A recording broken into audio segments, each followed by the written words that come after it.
Alrighty, welcome to the Celtics Lab podcast, brought to you by PrizePicks, the exclusive fantasy basketball partner of the CLNS Media Network. And if you enjoyed this podcast, check out the How About Them Celtics podcast, the First of the Four podcast, and the many other New England sports podcasts available on the CLNS Media Network. My name is Cameron Tepets-Bai. I am your host. I'm joined by Alex Goldberg. He plays bass for Divine Sweater. They do our intro music. And I'm also joined by Dr. Justin Quinn down in Mexico City. Alex and Justin, what is up? Here in Brooklyn, New York, we're hanging out. We got the cat on the couch. She's sleeping. I have Knicks Sixers pulled up, and I am watching Joel Embiid flop around like a fish. But it's a competitive game. Tyrese Maxey is doing things. We are vibing, hanging out, chilling. It's all good here in Brooklyn. Dr. Quinn, how are you? Cold, and yesterday I was hot. It's giving me some serious New England vibes here in Mexico City. I do miss you guys up there and your weather. But other than that, pretty good. You? Great. I might be joined by a cat as well, which is why people come listen to the Celtics Lab podcast to hear us talk about our cats. I suspect a lot of people tuned in to hear my conversation with Kristaps Porzingis. That's going to be in the second half of the podcast. We call it the lab portion of the programming. And I'll explain more about that later, but that's coming up. Until then, the Boston Celtics are playing basketball. And actually, I will say it was really important to Porzingis and his camp that we did this story where this interview comes from before the playoffs. They made it very clear that he was not doing any off-the-court stuff once the playoffs began. And that was a private conversation, so it wasn't for lip service. They really meant that. So we made sure to get that done. So this is recorded before the playoffs began. But the Celtics are indeed amid the postseason. They're playing the Miami Heat again, the seventh time and fourth time in 5 years. So I'm sure listeners to the podcast are familiar with not just the Miami Heat, but with what went down in game one. So we will predominantly talk about what we're looking for in game two. But because it just keeps coming up, let's just talk about it. Dirty play, physical play, dangerous play. I have my take. Alex, what about you? My take is, all right, so the normal brain, good basketball analyst who does his research and, looks at all the angles and thinks about all sorts of things, take is that, Drew Holiday bumped Caleb Martin and he knocked Jason Tatum to the ground. Nobody should care about this and blah, blah, blah. And I am here, good people, to say, screw that noise. I hate the Miami Heat. I hate this team so much. I hate their fans. I hate everything about them. Caleb Martin, I don't know if you got pushed. I don't know what your momentum was about. I don't care. You nearly injured my star player. And so you are my enemy.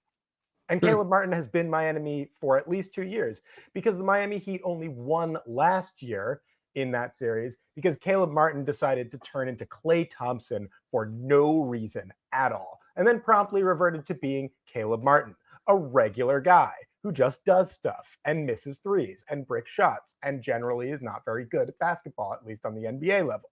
So my take on this, Cameron, regardless of what the well-reasoned, thoughtful basketball analysts are, is that screw Caleb Martin, screw the Miami Heat. I hate this team so much. I want them to suffer over and over and over again. And I don't care about whether Drew Holiday pushed him or not. All right. Dr. Quinn? So I guess I will strike a balance between those two polarities in that I don't think it was a dirty play in a vacuum. But as I've said plenty of places elsewhere, this didn't happen in a vacuum. The Miami Heat did this. The Miami Heat always do this. And I didn't want to play the Miami Heat, even with Jimmy Butler out, because of this. The possibility of getting hurt is always higher in the playoffs because the play is more physical. But you can look at the Philadelphia 76ers, for example, or the Orlando Magic, or the Oklahoma City Thunder, or even the Minnesota Timberwolves as teams that play physical without brushing right up against the edge of what you would call dirty play. And maybe individually we aren't going to call these plays dirty, but at some point we need to, one, and this is a teaser to what's going to come in this particular conversation, a different way for the Celtics to play in response to that needs to be happening. And the referees also are probably going to want to call these games a little bit more tightly. Not, I know they're de-emphasizing making calls and all that good stuff, but if they don't want a malice at the palace kind of a situation to happen, they do want to make that whistle happen a little more often.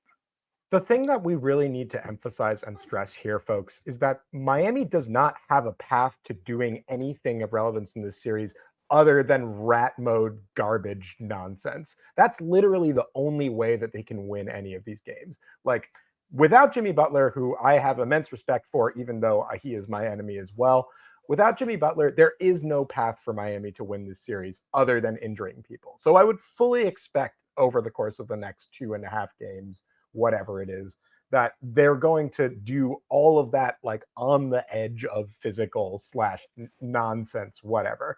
And it just makes me loathe this team and want to stomp them even more, because they truly have nothing. They have nothing at all other than rat mode, garbage, devil magic nonsense to throw at people and slide tackle people, and Bam getting away with 500 illegal screens every game. There's literally no team in this universe that makes me more upset than Miami. So any slander that should be directed their way, I'm going to take it.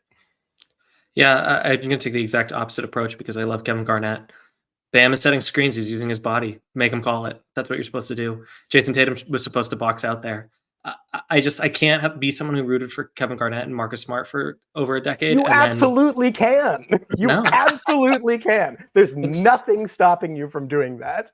Absolutely nothing. Look, if Joe Mazzulla and Jason Tatum wanted to take umbrage with that, then that's fine. And this season, I've been shocked with how consistently they've gotten to the podium and told us, like, hey, I didn't like that call. I thought that was messed up.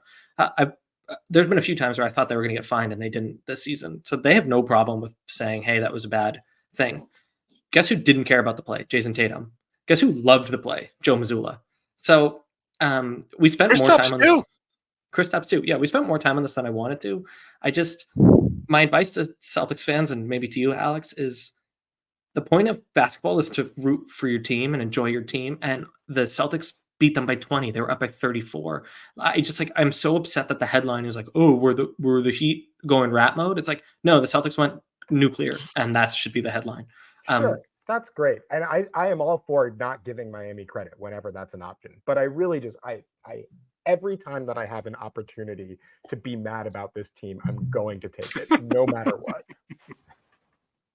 I mean, I think the Heat are sick. Well, let's look into game 2 because I actually disagree with on this. This is ridiculous. It's not a Heat apology. They're better coached. They're more physical.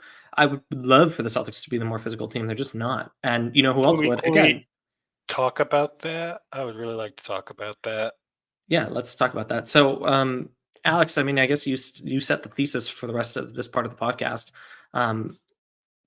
Can Miami win a game apropos of fouling people into oblivion? I think they can for a few reasons. Boston offense is still predicated on the 3-point shot. They're still getting inside. There's a lot of touches inside, but they still hit 22 threes. That was a huge part of how they won the game. Statistically, they're going to lay an egg one game, and the ball will be in Boston's court, perhaps literally, to do something about that. In the past, when the shots aren't falling, Boston hasn't really changed gears in the playoffs anyways. During the regular season, they have. So I think statistically, it is likely that Boston will go cold, even if the looks are open, and they're generating really open looks. And it's on Boston to either shoot through the paint, which they've done in the past, or pivot, which they've done this regular season, but we haven't seen the postseason. So, Alex, I agree. Miami's not winning this series. I think I disagree that the only way Miami walks away with a win is by injuring another player. I think Boston could accidentally blow a game. Oh, well, I think, let's be clear on this. I think Miami is going to win one game, and I know exactly how it's going to go already, which is that Haywood Highsmith or some other ridiculous loser player that doesn't matter hits 15 threes, and also somebody gets injured. That's the path to Miami winning a game in the series. And I'm virtually certain it's going to happen because Pat Riley is probably going to sacrifice Udonis Haslem at midcourt for some sort of demon ritual, whatever demon ritual he did to get LeBron James and to add all of these titles to this ridiculous team that I hate so much and have hated so many times for so many years. So I'm certain they're going to win a game because the devil magic is that strong, but it will take the form of Haywood Highsmith or some other nonsense player hits 15 threes and somebody gets injured. I already know how this series is going to go. I think it could happen even without an injury. I think particularly on their home court, particularly if Boston wins the next game, they may find themselves, oh, we've got this in the bag. And we see that little flash of the Celtics we really don't want to see in this postseason. Maybe, hopefully, just for one game, preferably for none. But the path is there. I have to admit it. I think it's going to be a 4-game sweep, but I would not be surprised if they drop a game, even without someone getting injured. Yeah, and to that end, I mean, part of the intrigue here is how dominant is Boston. Like, this isn't the same Miami team. They don't have Jimmy. They don't have Duncan Robinson. Terry Rozier, I don't know if he's going to come back. So, like, this is a deflated Heat team. But they're like, the demons are still there. Clearly, Alex's birdcage is rattled. Maybe, the Celtics players are too. So, getting over this hump, even if it's a smaller version of that hump, probably matters. So I think what we're really focused on is how does Boston advance without like letting bad habits set in or letting this drag out too long or like getting fatigued or injured. I'm curious about Al Horford. Played a lot of minutes in game one. Luke Cornett has a calf strain. Maybe he'll come back and instead of playing 25 minutes, Horford will play 20 minutes. I don't like the idea of him playing a ton of minutes early in the postseason. I've got a corollary to that, which is I want to see, with a game banked in the win column, a little Nemi Ishketa on the court being physical. Yeah, I know you don't want to see it. He's going to be a foul machine, but let them be hard fouls, right? Let them feel the Celtics a little bit. Let them be his instructions. Yes, we know we are not going to get any crazy good play, and it's not the best matchup for him particularly, but he's got the right build and he's got the right size to send a message. Not a dirty play, mind you, just a basketball play. All right, let's pause the action and talk about our friends over at PrizePicks, America's #1 fantasy sports app. It's the easiest and most exciting way to get in on the action while you watch your favorite sports and players, because PrizePicks has something for every sports fan, from basketball and hockey to League of Legends and everything in between. PrizePicks even has injury insurance, so your entries stay in play even if one of your players gets injured. It's been one of my favorite parts of using PrizePicks and my favorite way to feel safe when I get in on the action and ensure that everything that I'm mulling over for that night's slate of games is shipshape. So download the app today and use code CLNS for a first deposit match up to $100. Pick more, pick less. It's that easy. Download the app today and use the code CLNS for a first deposit match up to $100. My only issue with that, Justin, is that I think Xavier Tillman would be better at that job. Yeah. I think he would too, but I don't see any reason not to give Kata some run. I think both of them would be interesting just because it's been so valuable to get inside the Miami zone. And I suspect that Miami, they had like 36-hour turnaround on this game, right? Like between the second game of the play-in to game one, they probably just stuck with the zone because they didn't have time to prep.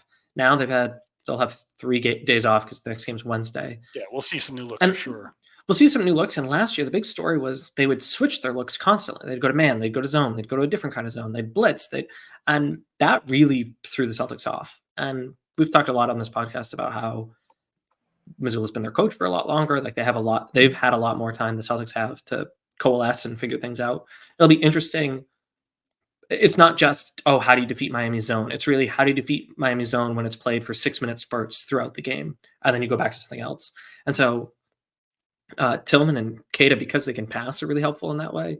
But I would be curious what it looks like if suddenly Miami goes away from the zone and Boston has to beat them with playmaking rather than just passing the ball in and out, Jackie Moon style.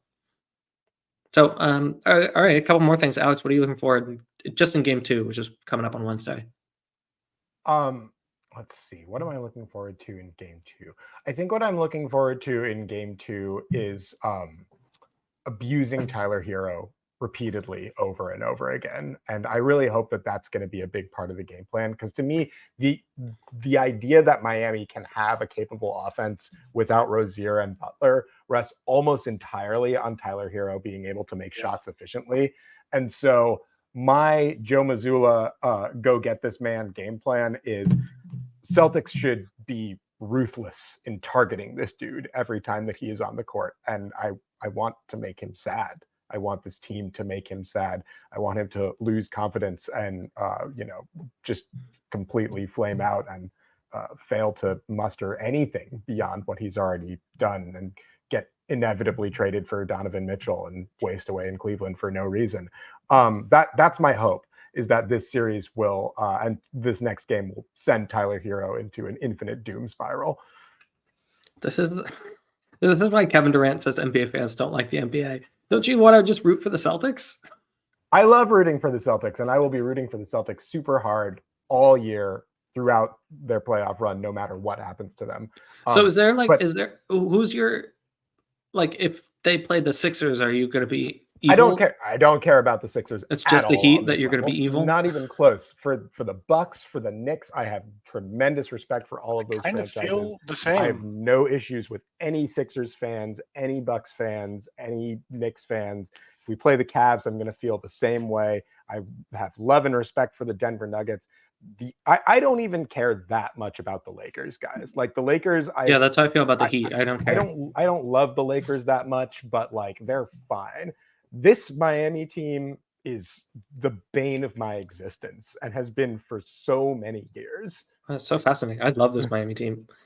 I like when if the Celtics play the Knicks, I'm going to feel so torn because I love that Knicks team too. All right, Justin, what is a team that the Celtics could play that would make you this evil? I'm like so impressed, Alex.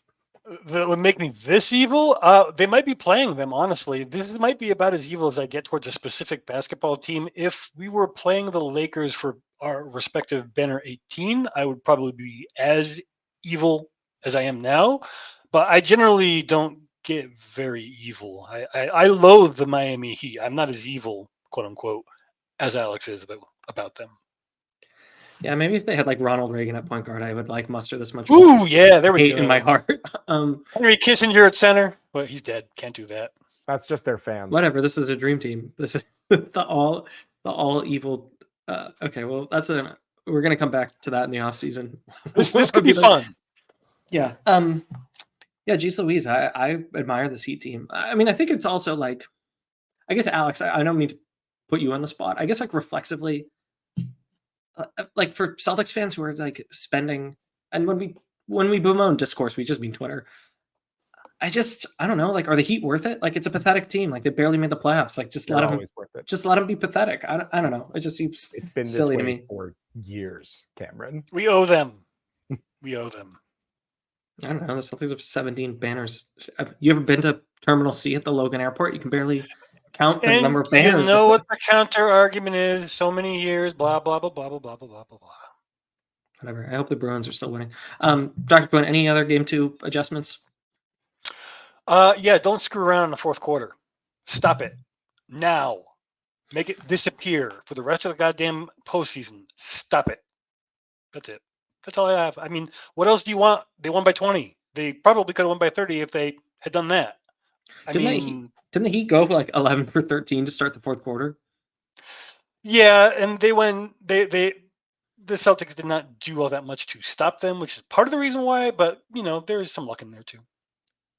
Fair. I guess, yeah, I don't really have much in the way of adjustments just because I think we didn't get a full, like, I think the Heat, that was a scheduled loss for them as much as a scheduled loss you'll see in the postseason. Like, they just didn't have time to prepare for that game. I think game 2 is like really how you size up this Heat team. And again, like, they're too injured to be the same beast. And even at full strength, I don't know if they're the same beast. So I guess we'll wait and see. How's that for critical commentary? Around the league, I guess we'll stick to the Eastern Conference. No, we can go wherever, I guess. We got a couple games live right now. It looks like the lights are indeed way too bright for the Magic, which is sad because it's a really plucky team. And I thought they were going to make some noise, but it just seems like maybe they'll get home and, a home game will do them some good, but it just seems like the lights are too bright. Alex, actually, give me a real-time read. My expectation is Embiid is not in shape enough to play a full 4 quarters of Embiid basketball. How's he doing in the second half in game 2? He's slowed down a little bit in the second half. In the first half, he was looking he was dynamite in the first half. He slowed down a little bit. Right now, he's chilling on the bench with 2 gigantic leg wraps on his knees. But this is a really close game. For what it's worth, the guy for me who has been impressing in this game for Philly is Maxey, he came out like gangbusters to start that first quarter, just hitting 4 threes right off the bat. He's been playing really well. However, the New York Knicks have been chipping and chipping and chipping and chipping, and now lead by 4 as I'm watching this possession. And I'm with you, Cam. I'm not sure what that fourth quarter is going to look like for Embiid, given how much he was huffing and puffing towards the end of the half. This is going to be the series for them. If Embiid is gassed by the fourth quarter and the Knicks keep these games close, I'm not sure I see the path for Philly. Yeah, and just on that series, like last night, or game 1 rather, for Boston, 6 players scored in double figures. Right now, Maxey's flirting with like triple-double-ish. Embiid looked pretty good. But like, who's the third and fourth guy on this Heat team? Like the ghost of Kyle Lowry, who was, again, drafted in the Bush administration. It sure ain't Buddy Hield. I'm telling you that right now. Yeah, I got to eat vegan crow on that one, Dr. Quinn. I thought Buddy Hield was going to be a good addition for that team. I would too. You're not alone, Matt. All we do is eat crow on this podcast. Our job, Justin, literally. Any first round things that have like really caught your eye? I'm feeling pretty vindicated about, even considering how they have played the Timberwolves this season, that they were not going to be the same beast in the postseason. And so far, the Suns are not doing very well against the Timberwolves, with the Timberwolves having a 1-0 series lead. Also, I'm a little impressed by the Lakers against the Nuggets. I did not think it was going to be even vaguely close of a game, and they made a game of it. They're not going to win more than one game, I think, in that series, if they're lucky, but that's still pretty impressive. And I will take anything to slow Denver down that we can get. I find, speaking of like unbelievable hatred, Michael Malone hates the Lakers so much. It's so freaking ridiculous. I mean, the utter lack of respect that the Nuggets have for the Lakers. The Joker showed up dressed as Gru for the game. He doesn't care at all. Like, and it was an admirable showing for the Lakers. But then in the fourth quarter, they just completely closed the door. It might be one of those things that the Nuggets lose like 2 games en route to returning to the finals, and suddenly we're like, oh my God, they're a juggernaut again. Because sometimes that happens, that like smaller market teams don't get the shine that they should as repeat champions, and then suddenly they kick in everyone's ass, and you're like, oh wait, what just happened? And I wonder if we've been sleeping on the Nuggets, because whether or not like beating the Lakers once, just cashes your ticket to the finals, that just like the unbelievable confidence and poise is really staggering from that team. Speak for yourself. I have not been sleeping on the Nuggets. They have overwhelmingly been my pick to win the West all year, and that has not changed. I am actively working on a daily basis to not crown them the presumptive heirs to the West immediately myself as well. So yeah, heard. Yeah, it's just like by process of elimination. It also, like, as much as I'm super impressed by the Nuggets, the faults that I think you can find in the playoff teams, the other playoff teams in the West, feel like really obvious and loud right now. But maybe that will, shape up. It's a long postseason. And then I do think it's going to be a harder path for them. Like, this Lakers team is better than last year's Lakers team. I think the Wolves, the Mavs, the Clippers, these are all like very good basketball teams that I think will give Denver a tougher fight. But, as you said before, nobody has an answer for the Joker when it's late in the game and the game is close. It's just been that way all As we have seen. Like, if you just throw the ball down to that guy in the low block, it's so cool late in the game, there is virtually nothing that anybody can do, and defenses start to panic. And then it's like, here's Jamal Murray on a cut, here's Aaron Gordon in the dunker spot, Michael Porter Jr. is open from 3. It just starts to cascade in a way that is really rare, unless you are dealing with like the best of the best. And Jokic, I think, has now gotten to the point where he inspires the level of panic in defenses that Steph Curry was at his peak, or that Kevin Durant was at his peak. Like, he is that good. And until somebody's able to find an answer for that, I just don't see anybody in the Western Conference that is going to be able to pull this off. Yeah, I'm looking it up. When So Jokic is going to win MVP. I think we're aware of this. He's going to join Russell, MJ, Wilt, LeBron, Bird, Magic, and Moses Malone as 3-time MVP winners. And on paper, that's like, whoa, that feels impossible. But then when you watch him play, like that, like with respect to the past and like the greats, I don't know, in a given game or a given series or a given season, like statistically and eye test wise, he's there. It's so cool. Back to the East, can I ask a dumb question? Do the Celtics automatically get the winner of Magic Yes. Cavs, no matter Yes. what? So the bracket is broken such that after the first round series are set, the 1-8 matchup will play the 4-5 matchup no matter what. So we are. Has it always been that way? Yes, and if It's never reseeded in the NBA. Don't believe so. So if the Celtics win this series, they will get. It sure looks like they're getting the Cleveland Cavaliers. Okay, so they're going to go to the Eastern Conference Finals again.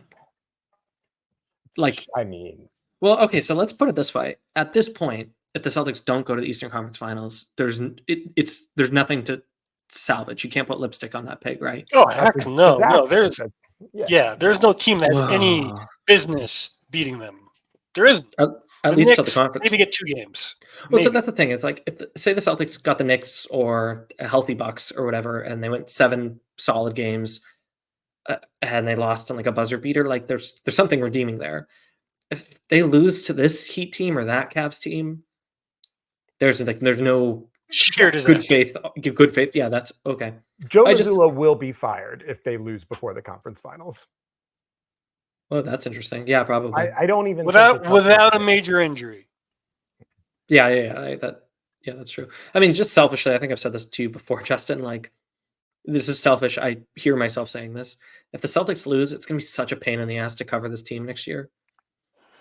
Already, like, just in polite conversation. Memory stick erase that crap. Poof. We did not say it. We were not here. Like I was saying at the beginning of the podcast, like, you're allowed to root for the Celtics instead of, wish pain upon the Heat or find fault in everything they do. And I guess we do a little bit of all of that here at the Celtics Lab podcast. So if you are a new listener or an old listener and you haven't yet, please like and subscribe so you never miss an episode.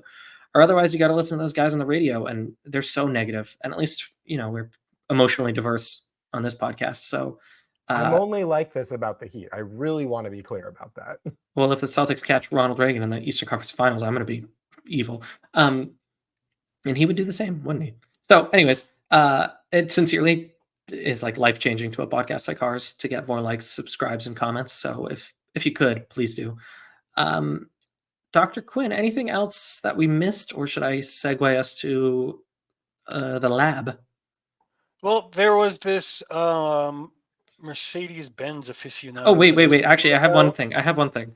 Ooh, tell us more. Is JJ Redick really going to be an NBA coach? He might be. So. That's insane, right? I think he's going to take the interview. Considered. They make bad decisions down in Charlotte. Maybe they make better decisions now. He's a Duke no guy. offense, JJ. No offense. It's just you're a new guy. I would not go with you. I'm sure you're going to be a great assistant coach and then a coach. That's the path you should take. But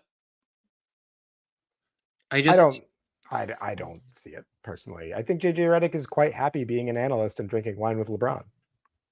Yeah, that also feels like they're. I mean, I guess if they call, you're polite enough to take. New ownership loves to make a splash. That would be a really interesting splash, but one that could go so sideways so quickly. I don't know. I can't imagine it, but I think you can handle the tactical part of it. The question for me is the personality management aspect of it, which, as we are seeing in Boston, even if you are very, very good at the tactical aspect of it, sometimes you can have points of friction with parts of the job. I think that specifically with that Hornets roster, that's the worst head coaching job in the NBA right now. Yeah, I don't disagree. But if they called, I might take the interview. So, Charlotte, reach out if you need to. Okay, so that's it for us. Through the magic of editing, we're going to now fast forward to my conversation with Kristaps Porzingis. But first, let me set the table because it's a little important. First of all, it's only about cars, specifically about Mercedes. I wanted to do a story with him about cars. That's what I pitched them on, and they said, we're only talking about cars. The only NBA question I asked was, do you speak Spanish with Al Horford on the court? And he said, yeah, I do. So that's the only Celtics thing you're going to get. And I think I didn't record that part of the conversation. Second, we're in an active car garage. And a few times I think I say stuff that you're not quite going to be able to hear. It was more me to him than for the interview. So listener, in advance, this was not great audio capture on Cameron's part. I could have done a better job of making sure all the words. Great. But you can hear him because I was just getting an article down. I was getting his words. Occasionally you won't hear me, but let's be honest, you didn't tune into this podcast to hear me. You tuned in to hear him. So stick around, listen to a conversation with Kristaps Porzingis talking about his Mercedes collection. And if you would like to see some pictures, check out the Celtics Wire. We did a story on that. I think it came out pretty good. So until then, I would like to tell everyone listening that this episode of the Celtics Lab podcast was brought to you by Prize Picks, the exclusive fantasy basketball partner of the CLNS Media Network. And if you enjoyed this pod, check out the How About Them Celtics podcast, the First to the Floor podcast, and the many other New England sports podcasts available on the CLNS Media Network. Until next time, thank you, Alex. Thank you, Justin. Thank you, dear listeners, and adios. Thank you, Kristaps. Bye. All right, Kristaps, we're going to talk about this impressive array of Mercedes, but first, what was your favorite car growing up? Good question. You know, as a kid, I always dreamed of like Bugattis and like, you know, the crazy supercars. But then once I got a little bit older, when I was like 12, 13, like 15, I started to fall in love with Mercedes. It was my dad's passion. And so kind of the love for Mercedes just took over. And there's, of course, still BMWs and things like that I love. But Mercedes, for now at least, has my heart. What was the first car you ever drove? Ford Focus. Yeah, it was my first car in Spain, right after I got my driver's license, 18 years old, and it was tough to get in. I'm not gonna lie, but I saw that clip of you in the Tesla that went viral. Oh yeah. That one was. I don't have that. If you can believe it, I don't have that problem. What was the first car you ever bought? First car I ever bought was a 4-door S-Class, S63. I wanted to get the coupe, but my brother was like convincing me, the family's gonna come and visit, and I was happy, but at the same time kind of like I wanted something else, and I listened to my brother. But then a year later, I think I traded in for the S63 coupe, and that's still to this day one of my favorite cars too. Okay, so we've got 4 Mercedes here. Is this the full collection or just what you have in Boston? This is what I have in Boston. Back home, I believe I have 5 or 6 more, and a couple more in the restoration process, which are going to be just candy, just incredible. So I cannot wait for this summer. Any that you're particularly excited about, or? Yeah, I would say the main one that I'm excited about is SEC 500, but it's the conversion, SGS Marbella conversion. So it's Cabrio convertible, and I'm restoring it completely. It's going to be a complete zero. Everything's going to be brand new, and I cannot wait for that one. We bring it to the States? You know what? I'll drive it this summer if I really love like driving it and the feel of it. Because every car has like a different feel. Then I might bring it for next season. So speaking of which, you just imported this blue Mercedes we're looking at here.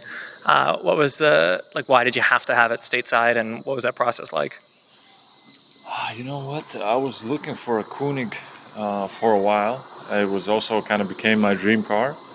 And I couldn't find it for a while. And then I found one in great condition in France. And I believe the idea was first to bring it to home, to Latvia. But then because the process took so long, and I didn't want to wait, again, 9 months to get back home to finally drive it, I said, okay, I have to bring it to the States. And yeah, it was a long process, but we got it here. Tell us some more, what year, what's the specs, what made you fall in love with the car?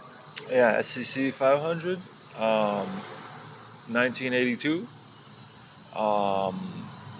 there's very few of them out there. So for me, like as soon as I saw one and it was in good condition, didn't matter the year, didn't matter the engine, nothing. I just wanted to get my hands on one original one, and I got it. I think the conversion was done in '92. And it's been in great condition, and the previous owner was taking great care of it, and we got it from Paris in France, and I'm very happy about the attention and the looks that I'm getting when I'm on the road with this beautiful thing. So when you got it, you reached out to a photographer and you had a photo shoot. Tell me about that. Yeah, no, to be honest, I just posted one picture on my story. I was just so hyped that day. My boy took a picture, I just posted it, and then Rich, he reached out to me. He's like, "Hey, you want to take some pictures?" I said, "Sure, let's do it. It'll be fun, you know." And I think that same day we just went to do a little quick photo shoot and drive around a little bit, and yeah, it was a cool day. As these two hideous cars drive past, tell me about the difference between American and European car culture. It's definitely different. I would say like in big like terms, like cars here are kind of bigger, right? Parking spaces are bigger. The driving culture is not as precise, is not as, like Refined. Here, if somebody can be on the left line forever, driving slower than the right lane, on the highway. And it's kind of, you guys don't have a great culture here. It's true. But, it's my 9th year here, and I've gotten used to it. And it's probably what I drive is not as seen here as it is maybe in Europe, So I always get more looks and more attention in the States from people that know cars. A lot of people don't care, but from the people that know, I get a lot of attention. Yeah, my dad's from Iran. My first car was in 1993, Lexus LS with 260,000 miles on it.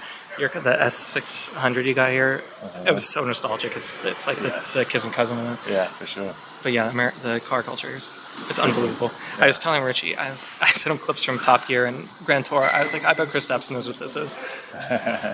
All right. We were told to talk about the G-Wagon. So you got the G-Wagon, the AMG G-Wagon.